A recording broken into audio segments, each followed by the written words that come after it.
Amir avtosavdoda sizlar uchun ideal holatda yaxshi Matiz Best mashinasi 2013-yil okalar. Mashina holati zo'r holatda turibdi. 304 ming kilometr masofani bosib o'tgan.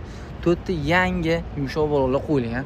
Salon qismlarini okalar ko'rsatib chiqsam, salonlar ham akkuratniy holatda turibdi. Zavodskiy dinamik holatlari ham zo'r holatda urinib qolmagan. 304 ming kilometr masofani bosib o'tgan. Magnitofon kolonkalari bor. Mashinaga temir gaz bolalargacha ham uстановка qilib qo'yishibdi.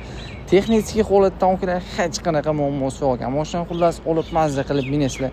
Kuzlarida ham qirilgan shilingan joylar yo'q. Kraska holatiga keladigan bo'lsa, shu eshik bilan kiriladi. Mana shu yerda pitnos bor, ya'ni kapotini uchida oldiga nasatka qo'yilgan ekan. Shuning uchun yechib, nasatkasini yechib, kraska tegizib qo'yilgan ekan. Mashina udallari o'zini uchun tekshirib, prerka qildirib olasizlar. Qolgan joylar top-toza. Sizlar xohlagan dokument bo'ladi. Okamiz bilan narxini sizlar mazza qilib minishingiz uchun bo'ladigan narxi deyaptilar. $3600 baholadi. $3600 ga 2013-yil minishga tayyor Matiz Best mashinasi okalar.